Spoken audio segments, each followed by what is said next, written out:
Michael Jackson was just days away from kicking off his world tour, and all he needed was a little bit of sleep to get through the intense rehearsals. When insomnia took over, a private doctor escalated from sleeping pills to a medication that doesn't belong outside of the hospital. That single decision turned rest into unconsciousness and silence into a deadly panic. Michael Jackson never woke up, and the choices that were made in his bedroom on his final day would lead to his death being ruled a homicide.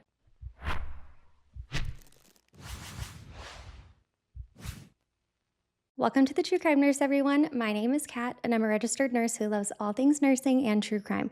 Don't forget to like, subscribe, and ring the bell before you go. Just to clarify up front, today we're going to be focusing on the homicide ruling, the autopsy, and death of Michael Jackson from a nurse's perspective, plus a little bit about his life. We are not going to be getting into any of the allegations or legal battles that he had because it doesn't really pertain to today's topic. This is going to be a heavy nursing video, and it's going to be intense, so just be prepared.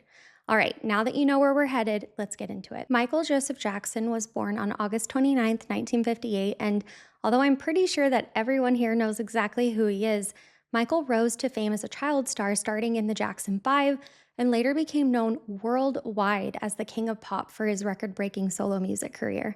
Over a 4-decade time span, he delivered hit after hit from Thriller to Billie Jean, and he revolutionized the entire music industry.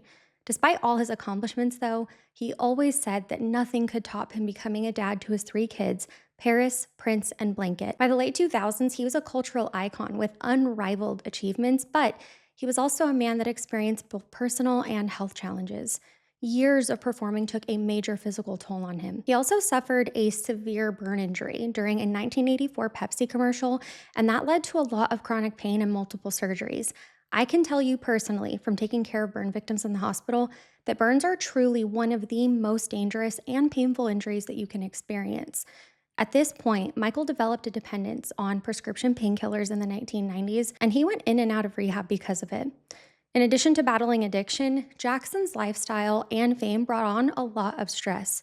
He did have some financial and legal battles throughout the 2000s, but despite this, in early 2009, Michael Jackson was preparing for the big comeback concert series called This Is It. This was supposed to be a run of 50 sold-out shows that were scheduled to begin in July in London of that year. Everyone around Michael at that time said that he was so excited about this comeback, but also feeling pretty anxious. He pushed himself hard in rehearsals, striving for perfection, but he was also struggling with debilitating insomnia. Jackson had been suffering from insomnia for years and had a history of using medication to help him finally fall asleep. As the concert dates approached, his inability to sleep became a dire concern. He would rehearse really late into the evenings and then would get back home wired, unable to fall asleep. The more he tried to rest, the more his mind raced with worries about the shows. This led him to seek an even stronger sleep medication. By 2009, Michael felt that conventional remedies no longer worked for him. He was desperate for what he called real sleep, and he believed that at this point, the only thing that could give him that was powerful medications. To support him through the concert prep, Jackson insisted on hiring a dedicated personal physician who would be by his side 24/7. The man that took that job was Dr. Conrad Murray. Conrad Robert Murray was born in 1953 in St. Andrews, Grenada, and he was raised by his grandparents in the Caribbean. At age 7, he moved to Trinidad to live with his mother, and Murray grew up in humble circumstances, experiencing poverty firsthand.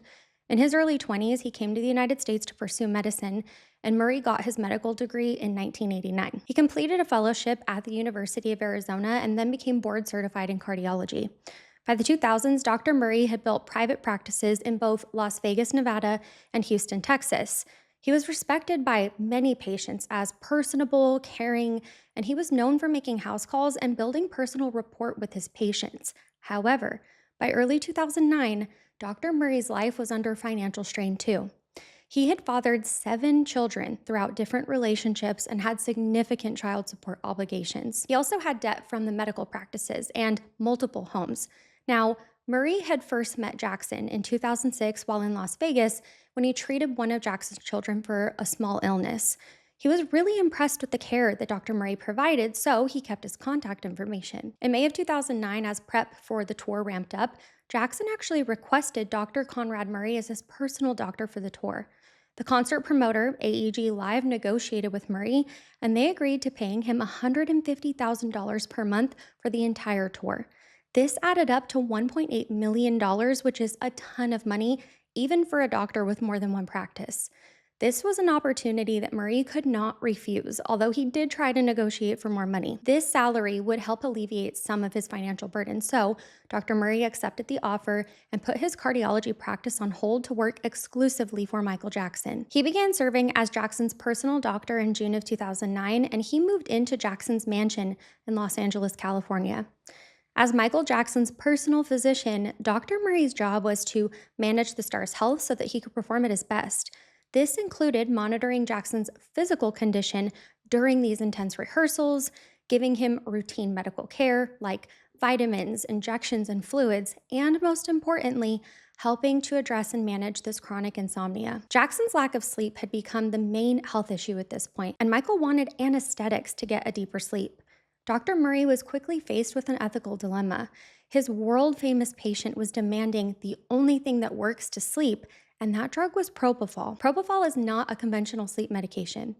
In hospitals, propofol is commonly used to induce and maintain general anesthesia for surgical patients or to sedate patients for certain medical procedures like endoscopies. It is literally nicknamed milk of amnesia because of its milky appearance and the effects that it has on you.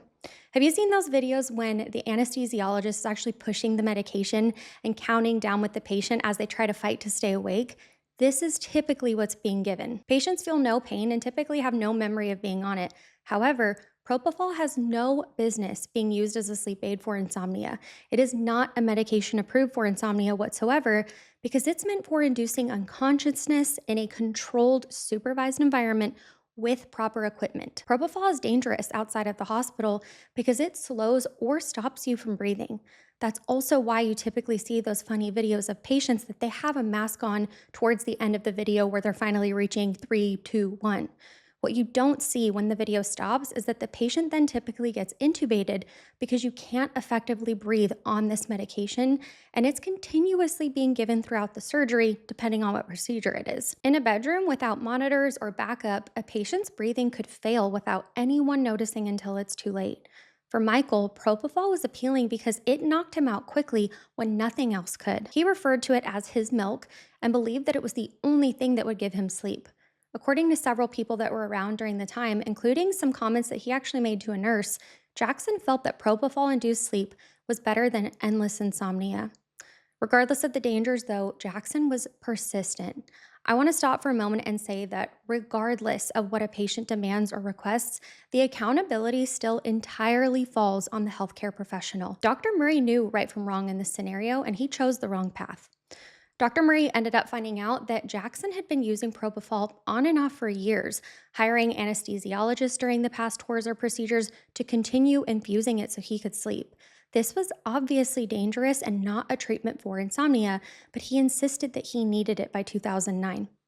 Dr. Murray claimed that initially he tried to wean Michael off of the propofol by using other sedatives.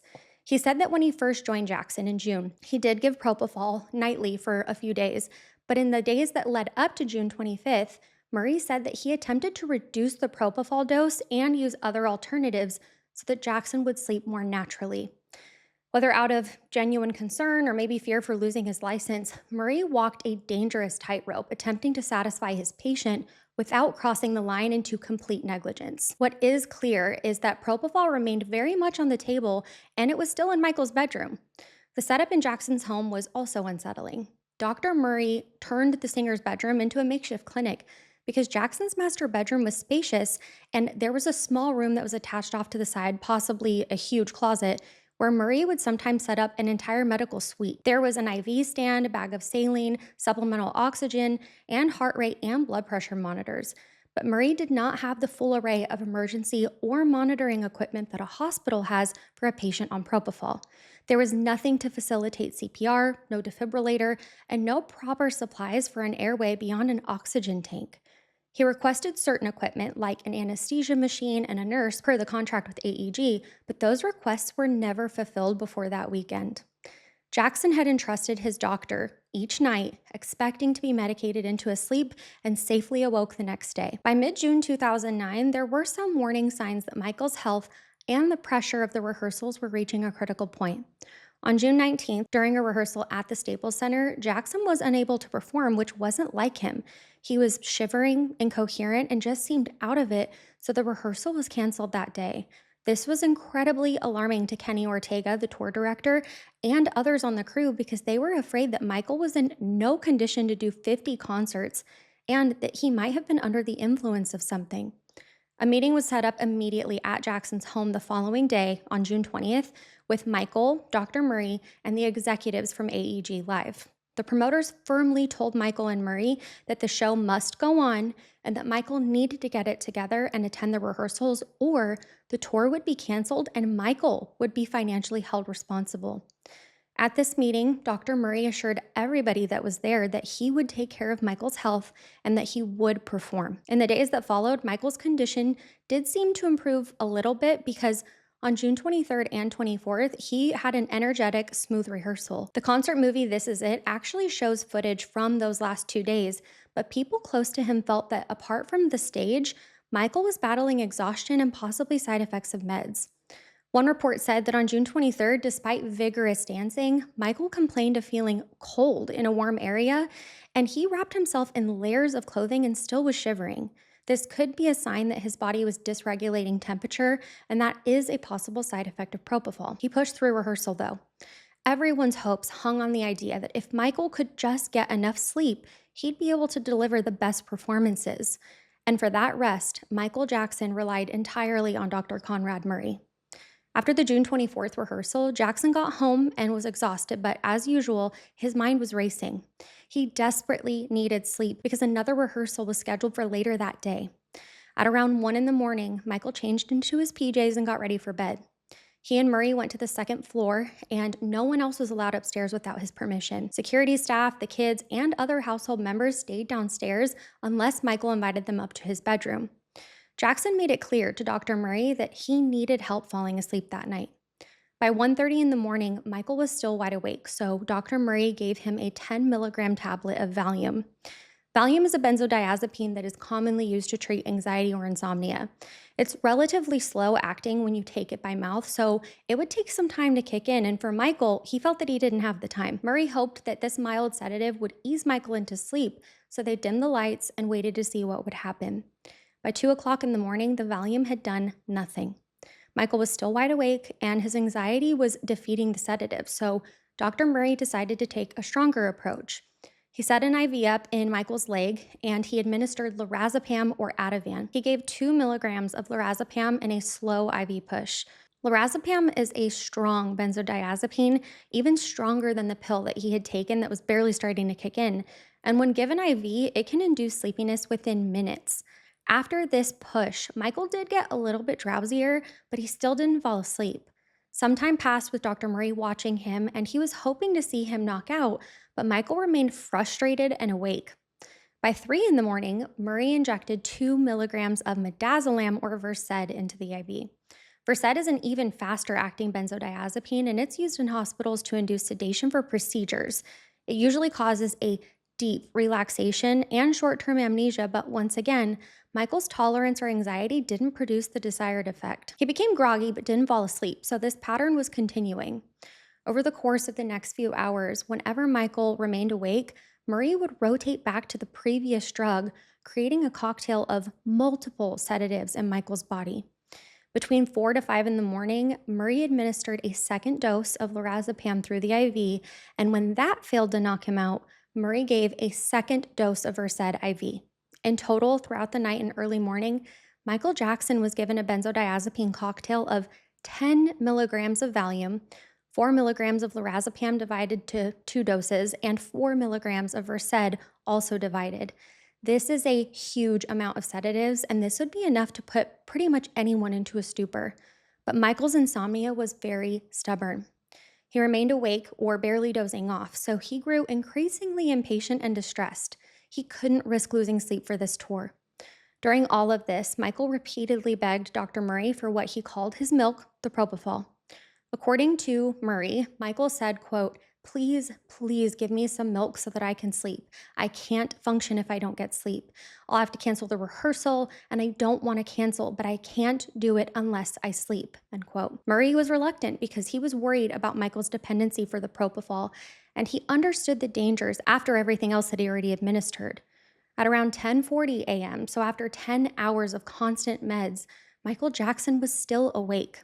Dr. Murray finally gave in and he prepared a dose of propofol. Murray gave about 25 milligrams of propofol through Michael's IV, and he infused it slowly to avoid a rapid drop in blood pressure. As the propofol entered his veins, it had the expected effect. Within minutes, Michael's eyes closed and he finally fell asleep. This was around 11 a.m. on June 25th. Dr. Murray was relieved that Michael was finally resting, and he claimed that he stayed by Michael's bedside monitoring him for about 10 minutes until he felt that the sedation was stable. Up until this point, aside from the unconventional setting, Murray likely felt that things were under control. He had given Michael propofol before, and Michael would usually fall asleep for just a short period of time and then would wake up feeling refreshed. After monitoring him, Dr. Murray decided to leave the room briefly. This is the moment where everything went wrong. Murray said that he left the room just to go to the bathroom and claimed that he was gone for 2 minutes. He did not explicitly mention in his police statement anything about bringing his phone to the restroom, though, but phone records would later show that around this time, he might have been on his phone making some personal calls. Regardless, when Dr. Murray returned to the bedside, he found Michael Jackson completely still. He was not breathing. Dr. Murray's response in those critical first minutes was pure panic. He yelled out, "Michael, Michael," and shook him. After getting no response, Murray said that he lowered Michael from the bed onto the floor to begin CPR. According to what we find out later, though, Murray actually first tried CPR on the bed and performed chest compressions with one hand while Michael was on a soft mattress. Anyone here today that's listening that works in healthcare probably is shaking their head right now. This would have been ineffective because CPR requires a firm surface to compress the chest adequately and definitely requires both hands. After this failed, Murray finally moved Jackson to the floor, but his story changed. He later said that he gave mouth-to-mouth breaths to Michael, and he also administered an emergency reversal agent by injection at 11:18 to counteract the sedatives. This medication works for the benzos, however, it was not going to reverse the propofol. During these frantic moments, Dr. Murray did not call 911. He has the skill set and knowledge to know better than that. Every minute without professional advanced life support was a minute less chance of survival, and yet Murray delayed seeking outside help for a significant period of time. He gave 2 reasons for not calling emergency services sooner. First, he said that there was no landline phone in Michael's bedroom, and he didn't know the exact address to give them. Second, he claimed that his full attention was on reviving Michael, and he didn't want to waste time on the phone. Dr. Murray had a cell phone in his pocket, and he had been on it all morning long, so he could have used it to call 911. Cell phone calls can be traced, and the dispatcher can also get location information by description, so these excuses do not add up. Instead of calling for help, Dr. Murray made a series of other phone calls in the roughly 30 to 50-minute window after finding Michael unresponsive. Phone records showed that between 11:18 a.m. and noon, Murray was on his cell phone for approximately 47 minutes and made at least 3 separate calls. One call at 11:18 was to Murray's Las Vegas clinic office, and this lasted over an hour. Another call was at around 11:51 a.m. to one of his girlfriends, Sadie Andig, who later testified that she heard Murray suddenly drop the phone or put it down, and she could hear coughing and mumbling, possibly the moment that he realized that Michael had stopped breathing. That call was cut off abruptly. Murray also called Michael's personal assistant, Michael Amir Williams, at about 12:12 p.m., and in that brief call, Murray cried out for help, telling Williams that Michael had had a bad reaction and to get someone up to the room immediately. Downstairs in the home around noon, Michael's chef, Kai Chase, was in the kitchen preparing lunch. She said that Dr. Murray flung open the kitchen door in a panic, yelling for her to get help and send Prince, Michael's oldest son, up to the bedroom. Chase was panicked, and she ran to find the 12-year-old son, Prince Jackson. Prince and his 11-year-old sister Paris were in the living room, and Chase told them to hurry upstairs immediately. At about 12:15 p.m., bodyguard Alberto Alvarez had just arrived upstairs. Alvarez entered the bedroom to see a shocking scene. He saw Michael Jackson lying on the floor, eyes open, pupils dilated, with Dr. Murray frantically administering CPR. Paris Jackson appeared in the doorway and screamed when she saw her father lying there motionless. Dr. Murray was sweating profusely, and he shouted to Alvarez, "Don't let them see him like this." Alberto Alvarez turned the children away and brought Prince and Paris out of the room, trying to reassure them that everything would be okay, and then shut the door. The children were distraught, crying and calling out for their dad, and they were taken downstairs by the house staff and comforted. They had no idea what was happening. Inside the room, with only Dr. Murray and Alvarez present with Michael's body, an unsettling order was given. Dr. Murray pointed to all of the medical supplies, and he told Alvarez to help him pick it all up. Alvarez noticed one IV bag hanging on the stand that had a milky white substance inside, and trusting the doctor's orders, he complied. He placed some vials, including that propofol vial from the bag and syringe, into a plastic bag that Murray gave him. Murray said that these should be taken away or put in a bag for transport. Alvarez later testified that at the time, he thought that Murray was preparing to take these items to the hospital along with Michael, which is why he didn't question it. In reality, this meant that crucial evidence was being tampered with or removed before emergency services arrived. After bagging up some of the stuff, Murray then asked Alvarez to call 911. This was nearly an hour and a half after Michael Jackson stopped breathing. Alberto Alvarez called on his cell phone while Dr. Murray continued CPR. Alvarez told the emergency dispatcher, quote, "We have a gentleman here who needs help. He's not breathing. We're trying to pump him, but he is not responding," unquote. The dispatcher instructed them to continue CPR and specifically to get Michael onto a hard surface if he wasn't already. The 911 call is very alarming if you haven't heard it, but Alvarez stayed calm and he relayed information to the dispatchers, but you can hear Dr. Murray in the background counting the chest compressions. Alvarez said that the doctor next to him was the only witness and he was busy doing CPR, and the dispatcher sent an ambulance immediately. Paramedics from the Los Angeles Fire Department arrived at the Carrollwood house just 5 minutes after the call, so at 12:26. They were let in through the gate and rushed upstairs with their equipment.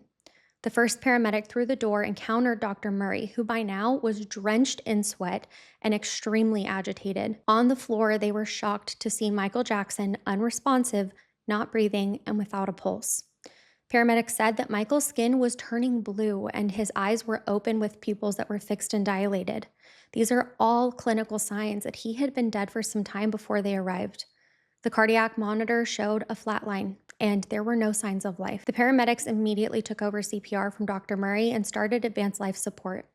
They intubated Michael to secure his airway and began ventilating him with oxygen. They administered emergency drugs, and they used a defibrillator to check for any shockable heart rhythm. Throughout this whole process, Dr. Murray was present and interacting with all of them. Paramedics asked what happened and what, if any, medications had been given. Dr. Murray told the paramedics that he was treating Michael for dehydration and exhaustion, and that was it. This is obviously a lie. He mentioned giving a dose of lorazepam earlier to help him sleep, but he did not disclose the propofol at all. This lie meant that the paramedics were working blind, trying to save a man that they didn't have the full story on. As the EMTs worked, they also noticed some unusual things. A physician was on scene performing one-handed CPR when they arrived, and Murray seemed to be frantically panicking. After about 20 minutes of advanced resuscitation with no change, the paramedics were ready to pronounce Michael Jackson dead at the scene, but Dr. Murray insisted that they transport him to the hospital. Why? Murray claimed that he could feel a pulse in Jackson's groin, which is the femoral pulse, and insisted that they should continue to code him. The paramedics were not convinced, though. Their monitor showed a flat line, and they themselves did not detect a pulse, but just to be safe, and perhaps because this was Michael Jackson and his personal doctor, they agreed to take him to the hospital and continue efforts en route. While they prepared Michael for transport, one of the paramedics asked Dr. Murray once again, how long was he down? Murray said, "Oh, it just happened." This conflicted with the paramedics' own assessment and observation of Michael. Also, at some point, one of the paramedics once again asked Dr. Murray point blank, "What medications did you give Michael?" Murray said just the Ativan, and he also said that Michael had no underlying conditions except for dehydration. So he's saying the same story to everybody.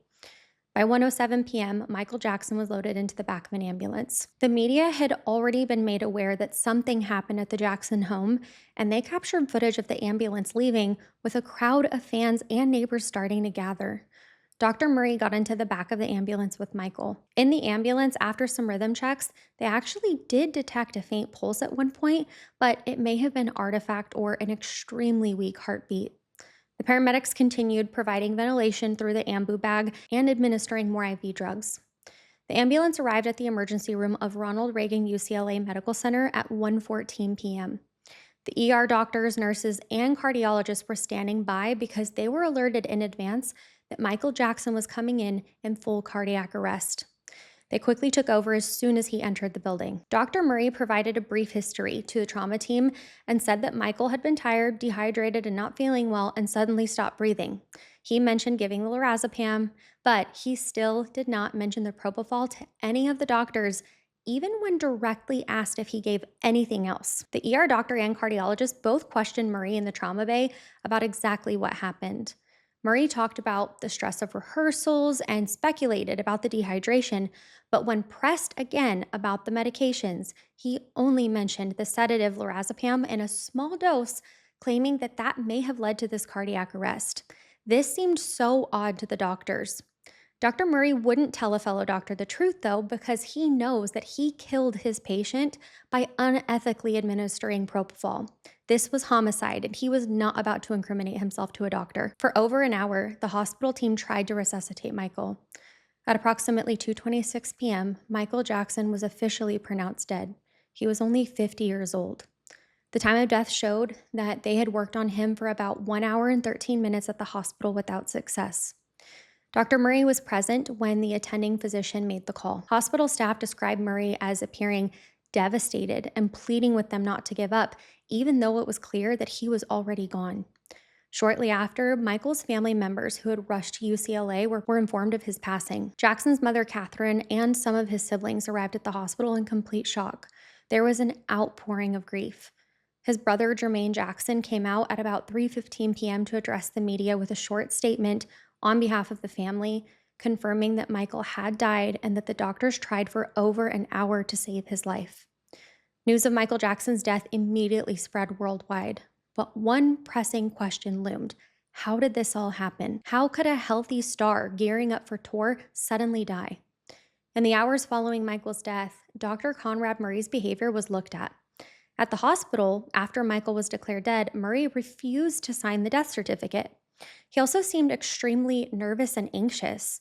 According to one security guard, Murray asked if he could please return to Michael's house or be brought back there to go get some cream that Michael had. Murray said that Jackson wouldn't want the world to know about this specific cream that he was using. By around 4 p.m., members of the Los Angeles Police Department, or LAPD, arrived at the hospital specifically to talk to Dr. Murray. Initially, Jackson's death was not labeled a homicide because it was just a sudden, unexplained death and possibly a cardiac arrest of some unknown cause. Murray spoke with the officers briefly at the hospital and then quickly left. Murray told the detectives that Michael had been up all night with insomnia and he'd given him some sedatives, and then Michael went into cardiac arrest unexpectedly. This was the first time that he mentioned insomnia to anyone. He was not detained or arrested that day, but he had, however, left the hospital without saying anything to Michael's family. He simply vanished during the chaos. This raised suspicions among some of the Jacksons immediately. Back at the house, the scene at 100 North Carrollwood Drive became the central focus by law enforcement, forensic specialists, and the coroner's office. What they discovered over the following days and weeks transformed this case from a tragic sudden death into a widespread homicide investigation. After we go over the crime scene, we're going to get into the autopsy, but that afternoon and evening, detectives from LAPD's Robbery Homicide Division began to investigate. Initially, the home was not treated as a full-fledged homicide scene because there was no obvious evidence of foul play like a struggle or external injuries. It was a medical death that could have been natural or accidental. However, they did treat it as a high-profile investigation. One of the first priorities for investigators was to identify and collect any medications or medical evidence in the room. They found a lot of interesting items. They discovered vials and pill bottles of medications, some with labels and some without. Oxygen tanks and a stand were found in the room with a nasal cannula still attached, meaning that they knew oxygen had been administered at some point. An IV stand with a saline bag was still hanging, and one of the bags was found to have a tear or slit in it, and later they found an empty bottle of propofol hidden inside. Michael's bed was disheveled with medical supplies all over it, too. There was also a chair in the room with a closed bottle of urine sitting on it. This does sound odd, but the investigators theorized that while Michael was sedated on other nights, or maybe even on his last night, they were using it for him to go to the restroom. Various other medical supplies, such as needles, syringes, alcohol swabs, and a pulse oximeter device, and a blood pressure cuff, were also found. Some personal items that seemed out of place for a bedroom were a pile of empty orange juice bottles and a random string of wooden beads. The police also found some prescription pill bottles with labels that were prescribed to aliases, but I couldn't find anywhere whether it was Michael or Dr. Murray that did this. One particularly interesting find was multiple bottles of propofol, and some were empty, some were still full or partially used. This immediately raised red flags to the investigators. Propofol is not a medication that you should ever expect to see outside of a hospital, so to find numerous vials of it in someone's bedroom was interesting. Investigators on June 25th and the 26th collected everything that they saw, but the initial search of the home did not find all the evidence. Dr. Murray had not told them everything immediately, but he did speak to the police on the 25th at the hospital and again with a more formal interview on the 27th. But that June 27th interview, Murray did finally disclose that he gave propofol and in detail. After this admission and pending toxicology, the LAPD realized that they likely had a manslaughter or murder case on their hands. They went back to search Jackson's home again on the 29th with other search warrants, and now they had one also for Murray's property too. The autopsy of Michael Jackson was highly anticipated because family and investigators knew that this would help answer some important questions like, why exactly did Michael pass away? The Los Angeles County Coroner's Office performed a meticulous autopsy on June 26, 2009, just one day after his death. Despite some of the media rumors in the days after his death about him starving or that he had needle marks, the autopsy report painted a very different picture. Michael was actually in relatively good health for a 50-year-old man, aside from the acute problem that took his life. He weighed about 136 pounds at 5 feet 9 inches tall. The coroner described him as thin but not malnourished, and his heart was strong with no significant findings to support a heart attack or cardiac arrest. This was huge. Most of his major organs were unremarkable for his age, or healthy, I should say, too. One thing that was found was that Jackson's lungs showed signs of chronic inflammation.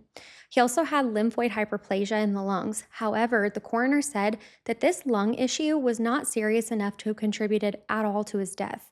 This may have occasionally caused him some minor respiratory issues, but it had nothing to do with his demise. Michael Jackson had vitiligo, which, if you didn't know, is the skin pigmentation disorder when you see those lighter patches on people's skin. The report described him having multiple patches of reduced pigment on his chest, abdomen, face, and arms. And Jackson had shared this in the 1990s, actually, that he had vitiligo, so everyone already expected this finding. His scalp had scarring on it from the burn in 1984, and Michael's hair was described as sparse, and he was actually wearing a wig attached to it to hide his remaining hair. There was a bandage on the tip of his nose because Michael had undergone multiple plastic surgeries, and he was known to sometimes wear a small piece of tape or a bandage on it to maintain the shape or protect the skin. His body was covered with small scars from various procedures, like behind both ears from a possible facelift and or cartilage removal for his nose, and he also had them at the base of his neck and on his wrists, near one of his elbows, on one of his knees, and in the groin area as well. He also had subtle scars in the front of his ears and inside his nostrils. Michael had cosmetic tattoos to enhance his lips, his eyebrows, and he had some tattooing to blend in his hairline as well for the scar. All in all, aside from the evidence of past injuries and vitiligo, there were no signs of trauma or foul play. Not until the toxicology report came in. The toxicology screen found propofol present from the blood inside of his heart at a level of 3.2. This is a very high level, and it's consistent with a general anesthesia dose. In a clinical setting, propofol is usually maintained somewhere between 2 to 4 in the blood. So Michael's propofol level was in the full-blown general anesthesia range, not a light sedation for sleep. Lorazepam was also found in his blood at significant levels. The exact number was redacted in some of the released reports, but prosecutors later said that it was enough that combined with the propofol, it absolutely could have been lethal. 8 lorazepam pills were found in his stomach, and those were only partially digested. Midazolam, diazepam, and lidocaine were present but in lower concentrations. Because of this concerning finding, the cause of death on the autopsy report was listed as acute propofol intoxication with benzodiazepine effect. The manner of death was now officially a homicide. After the autopsy, the coroner's office released a statement saying that there was no indication of foul play or trauma, which did help to calm some of the wild theories that were going out there. The Jackson family also paid for a second private autopsy, and this confirmed the initial findings. It's good to double check in cases like this, so I'm really glad that they did it. When the case was finalized as homicide due to propofol and the sedatives, a target was immediately aimed at Dr. Murray.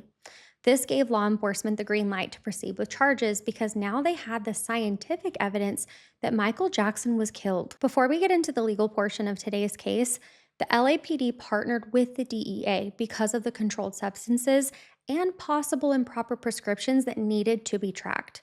The DEA can also easily cross state lines and look at pharmacy records, and the local police doesn't have that same access. This was a huge help to the investigators.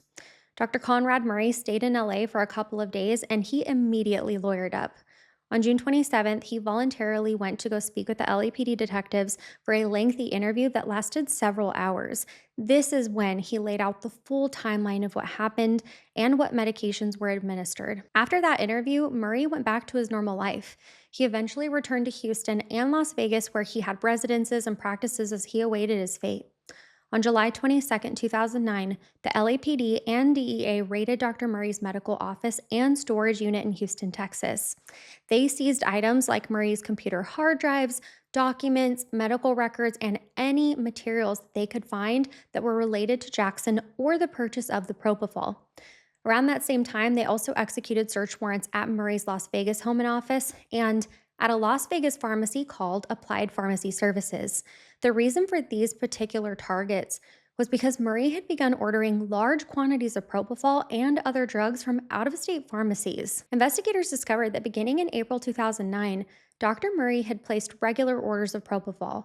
He ordered at least 225 vials of propofol over just a few months in April, May, and June in various dosages.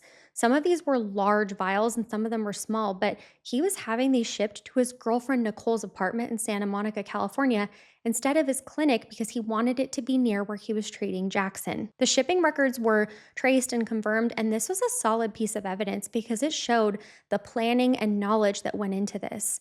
He had stockpiled a ton of propofol to use on Michael Jackson on an ongoing basis. During this raid at the Houston storage unit, they also found some interesting items like letters and notices that Murray was facing major financial problems, which explained Murray's motives to comply with Jackson's demands because he needed the money desperately. They actually found a suspension notice from a hospital, and that's a pretty dire situation. Now, I want to circle back to the witnesses that were present on scene and the people that Murray called. The investigators spoke with Michael's staff, including the bodyguards, chef, and assistants, about Murray's behavior that day. They also interviewed the paramedics and ER staff who explicitly stated that Murray never once mentioned propofol, and the doctors even said that they pressed Murray because they knew he gave something else, and he insisted that only benzos were given. The evidence was stacking up and it didn't look good for him. Dr. Murray had been giving nightly propofol to Michael Jackson, so June 25th wasn't the first time, and he'd given it for about 2 months on and off leading up to this event, which matched the orders that he had been placing. He did so without proper safeguards, and he also wasn't fully paying attention when Michael stopped breathing because he was on his phone. Then he tried to hide the evidence, delayed calling 911, and later lied to the paramedics and doctors. On February 8, 2010, Conrad Murray was charged with involuntary manslaughter. The prosecutors claimed that Murray's gross medical negligence directly caused Jackson's death, but they did not accuse him of intentional murder. Let me know your thoughts on this below, because I have mine. But on that same day, Murray flew from Houston to Los Angeles, surrendered to authorities, and appeared in court. He pleaded not guilty and was released on a $75,000 bail. As a condition of his release, Murray was barred from administering sedatives to any of his patients, and his passport was confiscated so that he couldn't flee. The California Medical Board moved to restrict his medical license, and Nevada and Texas followed suit too. Crime lab testing confirmed that the medications recovered from Jackson's bedroom matched their labels. Milky liquids tested positive for propofol, and the clear solutions were identified as the sedatives. Murray's fingerprints were on the propofol vials, while none of Jackson's were found, and this shut down the idea that Jackson could have handled or administered them to himself. All of this, plus the coroner's report, did not look good. Jury selection started in September of 2011, and the trial officially began on September 27th. This was televised worldwide. Let me know if you remember watching it, because I know that I do. The prosecution argued that Murray committed an extreme deviation from the standard of medical care. They emphasized that administering propofol in a private home without proper monitoring, emergency equipment, or trained support staff was inherently dangerous. Emergency medical experts testified that they had never encountered propofol use for insomnia, especially outside of the hospital. They also claimed that Murray left Jackson unattended while under a deep sedation, and he was distracted by his phone. They also claimed that Murray left Jackson unattended while under a deep sedation and was distracted by his phone calls when he should have been monitoring vital signs. Murray delayed calling 911 for a significant period of time, and this reduced Jackson's chances of survival. When paramedics arrived, Murray failed to disclose that propofol had even been administered, and again, this deprived the emergency physicians and the paramedics of information that they needed to treat and save Michael's life, and he knew that. Financial motive was also a central theme because Murray was earning $150,000 a month as Jackson's physician, and he was deeply in debt. Prosecutors argued that he was willing to meet Jackson's demand to preserve that income. Anesthesiologist Dr. Stephen Schaefer testified extensively, and he listed not one, but 17 different violations of standard of care. He stated that even if Jackson had somehow administered this to himself, Murray was still responsible for leaving propofol accessible to him and failing to supervise a sedated patient. One of the most disturbing pieces of evidence, though, was an audio recording found on Murray's phone from May of 2009. You can hear Jackson's voice, and it's slurred and slow while he was clearly heavily sedated, and he spoke about wanting to build a children's hospital. The recording showed Murray's awareness of Jackson's extreme impairment and raised serious questions about why he chose to record his patient instead of intervening. That is such a violation and beyond unethical. The defense agreed that Murray had made errors, but they argued that Jackson caused his own death during a brief window when the doctor stepped away. They suggested that Jackson may have injected himself or ingested extra sedatives. They also talked about Jackson's history of substance use and portrayed Murray as this compassionate doctor trying to wean his patient off of propofol. Defense attorneys claimed that Murray was completely unaware of the full extent of Jackson's medication use and said that money was not his primary reason to work with him. The defense couldn't argue against science, though. The toxicology results were consistent with a continuous infusion rather than a sudden bolus injection given to himself. No syringes or injection tools were found near Jackson's hands, and propofol acts rapidly, so any self-injection would have caused immediate symptoms, and none were found. After 9 hours of deliberation, the jury returned a guilty verdict on November 7, 2011. Dr. Murray was convicted of involuntary manslaughter and was immediately taken into custody. At sentencing later that month, Judge Michael Pastor criticized Murray's conduct, calling it money for medicine madness and a cycle of horrible medicine. The judge pointed out Murray's lack of remorse and was very disturbed by the secret video that he took of Michael while under the influence. Murray received the maximum sentence of 4 years in county jail. Again, let me know your thoughts on this, because I couldn't believe that this is all he received for a homicide case as a physician. Due to California's sentencing laws and good behavior credits, Murray served just 2 years and was released in October 2013, and his conviction was upheld on appeal in 2014. His medical licenses were revoked, and he has not practiced medicine since. Murray has tried to restore his image through interviews and a memoir, but that's gone nowhere. While the criminal case was actually happening, the Jackson family pursued civil litigation.